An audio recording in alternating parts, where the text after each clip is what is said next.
Bonjour, bienvenue dans la série sur le spin. Donc, on a parlé du diamagnétisme, du paramagnétisme. La troisième grande catégorie de formes de magnétisme des matériaux, c'est le ferromagnétisme.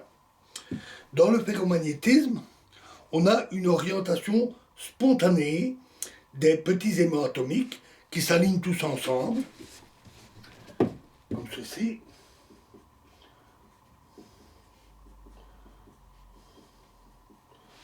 Et donc, on a apparition d'une aimantation forte et qui est même peu perturbée par la température, en tout cas la température ambiante, sauf pour quelques substances qui sont ferromagnétiques seulement à très très basse température. On en reparlera avec la température du Curie. L'aimantation est ainsi globale et très forte. C'est avec ce genre de substance que l'on fabrique les aimants. C'est le cas du fer, d'où le nom de ferromagnétisme, du cobalt, de quelques autres substances et un certain nombre d'alliages. En fait, un morceau de fer habituel de la vie courante n'est pas spontanément un aimant parce qu'il y a formation de ce qu'on appelle des domaines de Weiss. C'est-à-dire que l'orientation est spontanée, mais dans une direction globale aléatoire. Et on a donc formation dans le matériau de toute une série de zones appelées domaines de Weiss, où l'aimantation de tous les aimants se fait dans une direction donnée, mais une autre direction pour une autre partie du matériau. Et l'aimantation globale du matériau est nulle parce que tous les domaines ont des orientations différentes. C'est un peu comme la formation de cristaux lors de la congélation. C'est un peu le même principe. Les parois des domaines de Weiss sont des parois où les spins se retournent dans le matériau et qui sont généralement localisés dans des zones de défaut du cristal, mais pas nécessairement, en particulier quand les domaines varient. Et justement, quand on applique un champ magnétique, les zones qui sont bien orientées sont favorisées et celles qui sont mal orientées sont défavorisées. On a alors un retournement progressif des spins qui va provoquer une augmentation de la taille des domaines favorables au détriment des zones défavorables. Et on a alors apparition de nombreuses zones bien orientées par rapport au champ magnétique et formation d'une aimantation globale qui a tendance à persister, une aimantation permanente. Et c'est par ce procédé que l'on fabrique les aimants.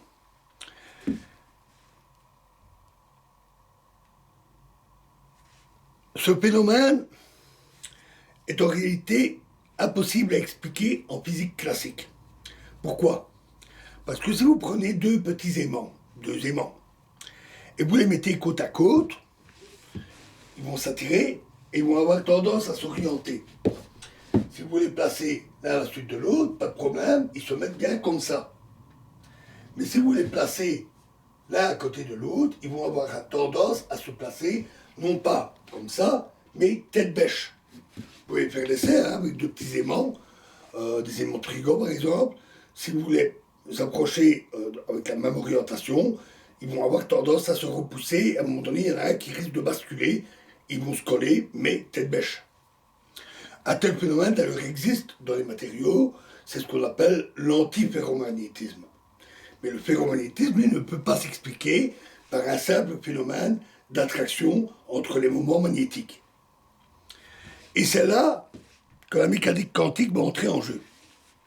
Alors prenons deux atomes avec un électron externe solitaire, deux atomes avec leur couche d'électrons, ils sont liés ensemble et ils ont tous les deux un électron solitaire avec une certaine orientation pour le spin de l'électron.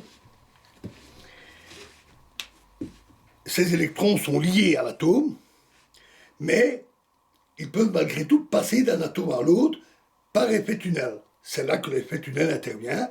Et donc il existe une certaine amplitude A d'avoir un échange des deux électrons. Cet effet par effet tunnel. Et cet effet est tout à fait analogue à l'exemple de l'ammoniac que nous avions vu. Et il s'appelle ici interaction d'échange. Si les spins sont opposés, après l'échange, ils étaient comme ça, ils deviennent comme ça. Et on a deux états quantiques différents.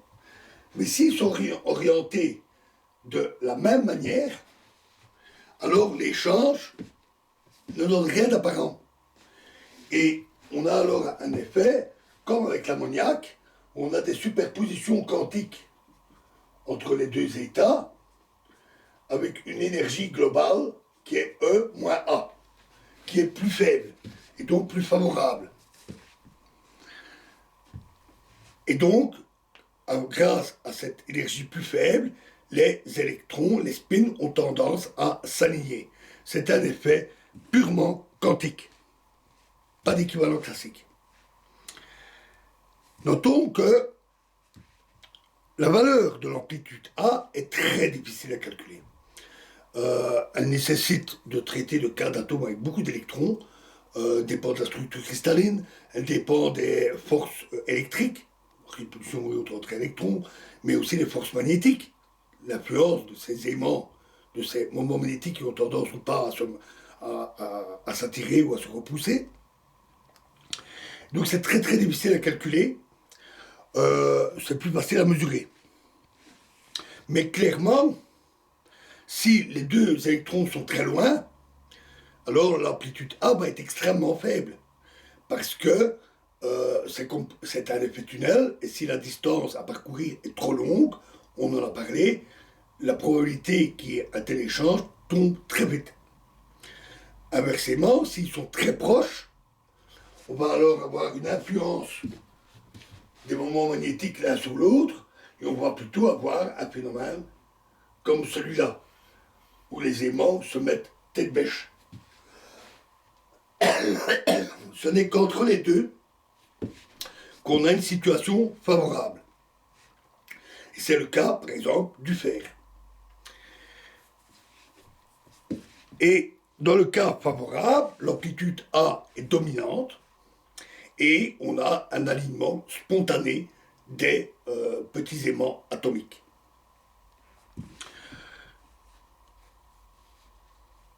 On peut, une fois que A est donné, on peut par contre faire des calculs beaucoup plus facilement.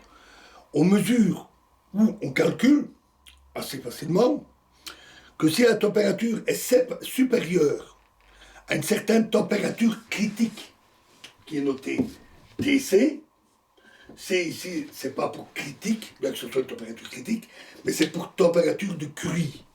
C'est Curie, oui, le Pierre Curie de la radioactivité, ça a été un de ses tout premiers travaux, ça a été de déterminer cette température dite de Curie.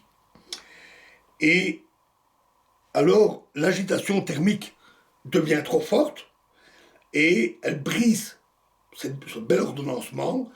L'effet favorable de A devient trop faible et on a des orientations désordonnées. On passe en fait là dans le domaine paramagnétique. Et si la température est inférieure à la température critique, alors les aimants s'alignent spontanément et on a du ferromagnétisme, on est dans le domaine ferromagnétique. Notons que si vous avez une aimantation globale, un aimant, et que vous le portez à une température trop grande, typiquement la température de Curie pour le fer est de 700 degrés, mais il existe des matériaux qui ont une température critique de 20 degrés ou de moins 200 degrés, il y a un peu de tout. Le fer c'est 700 degrés, donc il faut déjà chauffer très fort, eh bien l'aimantation de l'aimant disparaît, parce qu'il passe dans le domaine paramagnétique. Et même en refroidissant, il y a formation des domaines de Weiss, et donc il n'y a plus d'aimantation globale.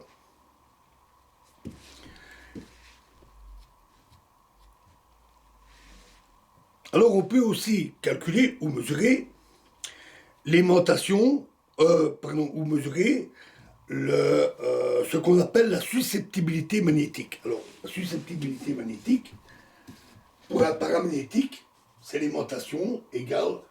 je vais trop vite. On peut calculer ou mesurer l'aimantation globale du matériau.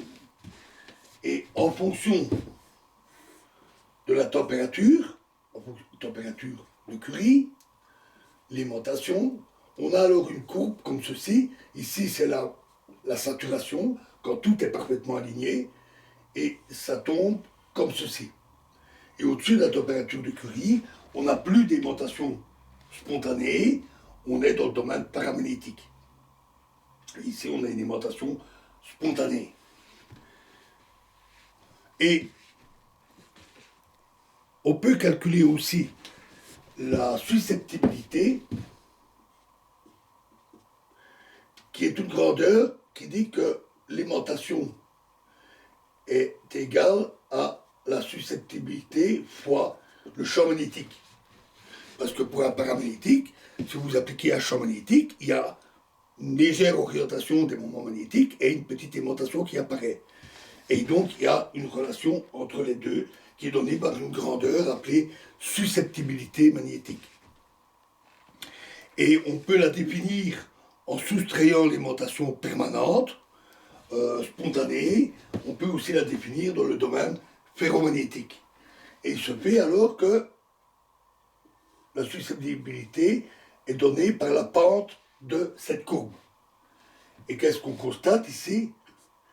C'est que la pente devient verticale, juste à la température de Curie.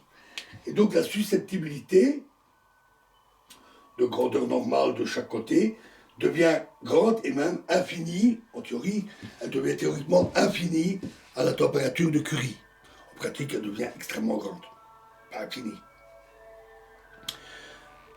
Ce phénomène est caractéristique de ce qu'on appelle les changements de phase dits de second ordre, parce qu'on a une phase paramagnétique et une phase ferromagnétique. Dans les transitions de phase du second ordre, la transition de phase est abrupte et globale. C'est tout le matériau, à la température critique, qui passe de paramagnétique à ferro ou de ferromagnétique à paramagnétique. Un exemple de transition de phase du premier ordre, c'est la transformation de l'eau en glace lorsqu'on refroidit, ou de glace en eau. Et à la température critique, 0 degré, on a coexistence des deux phases. On a de l'eau liquide avec un gros glaçon dedans, par exemple. Tandis que pour un ferromagnétique, au passage de la température critique, c'est tout le matériau qui change d'un coup.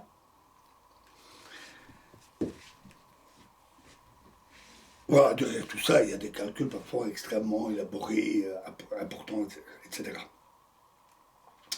Voilà donc pour le magnétisme, c'est suffisant. Nous verrons une autre application qui a pris beaucoup d'importance ces dernières années. Dans la prochaine vidéo, nous parlerons de la cryptographie quantique. Je vous remercie.